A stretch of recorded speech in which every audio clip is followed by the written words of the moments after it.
नमस्कार. तर आज आपण बनवूया कालवं मसाल्याची रेसिपी. तर त्यासाठी बघा अशी मस्त टप्पोरी अशी कालवं आहे. तर ती साफ करून घ्यायची आहे. तर साफ करताना एक काळजी घ्यायची की त्याच्यामधले जो कच असतो तो काढायचा आहे.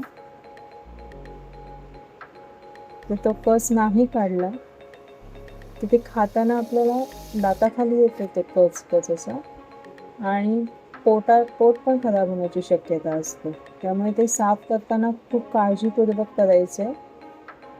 आणि साफ करून झाल्यानंतर 2 ते 3 वेळा पाण्याखाली स्वच्छ धुवायचं आपल्याला ते.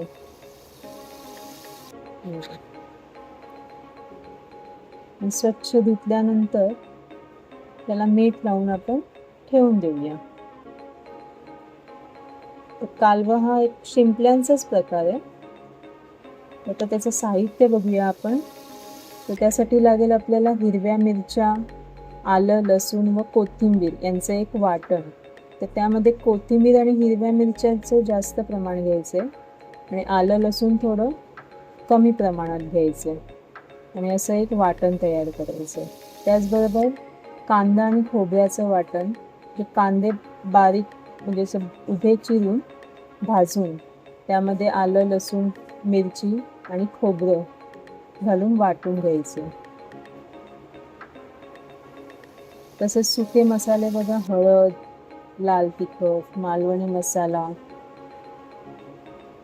गरम मसाला, त्याचबरोबर चिंच आणि कोकम आणि एक बारीक चिरलेला कांदा आपण फोडणीत घालणार आहोत. तर तेल तापल्यावर कांदा चांगला परतून घ्यायचा आहे आणि कांदा परतल्यानंतर त्यामध्ये जे हिरवं वाटण केलेलं होतं ते घालायचं आहे.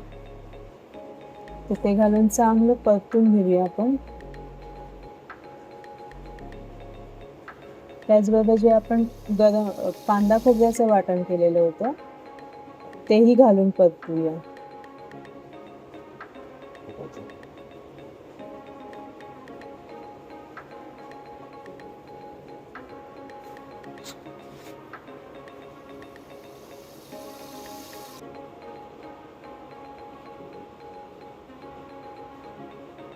चांगलं तेल सुटेपर्यंत परतून घ्यायचं आहे आणि ह्यातच सुके मसाले पण आपण घालून घेऊया. हळद, मालवणी मसाला,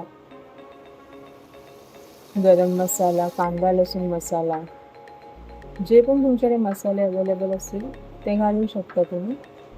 चिकन मसाला वगैरे.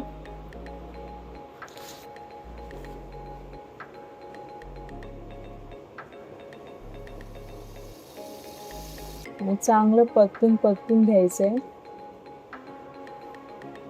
त्यातच थोडीशी कोथिंबीर पण घालून घेऊया म्हणजे रंग पण छान येतो, तवंग पण छान येतो.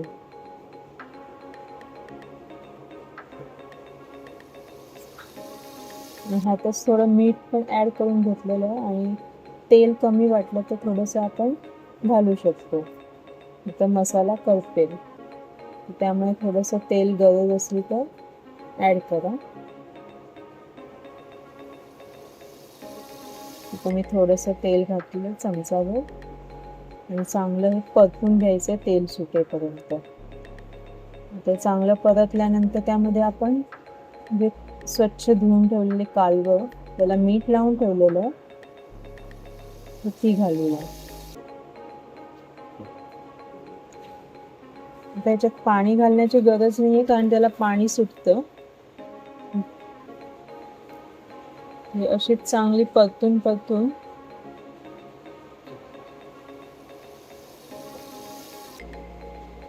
त्यामध्ये 2-3 कोकम घालूया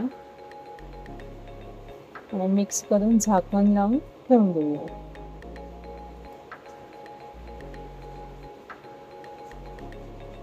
तर एक वाफ काढायची आहे चांगली दरदरून. एक वाफ काढल्यावर बघा आणि जर गरज लागली तर तुम्ही 1 चमचाभर चिंचेचा कोळ घालू शकता कारण कालवं पण हिंसट असतात. तुमच्या आवडीप्रमाणे जितकं तुम्हाला आंबट हवं असेल. तर मी 1 चमचा घातलेला आहे. आता ते चांगलं मिक्स करून अजून एक वाफ काढून घेऊया. हे कालवं कोणाकोणाला आवडतात नक्कीच मला सांगा. आणि व्हिडिओ आवडलास नक्की लाईक करा, शेअर करा आणि सबस्क्राईब करा. तर अशी तयार झाली आपली चमचमीत अशी कालवं मसाला. तर नक्की ट्राय करा आणि व्हिडिओ शेवटपर्यंत बघितल्याबद्दल धन्यवाद. व्हिडिओला लाईक शेअर सबस्क्राईब नक्की करा.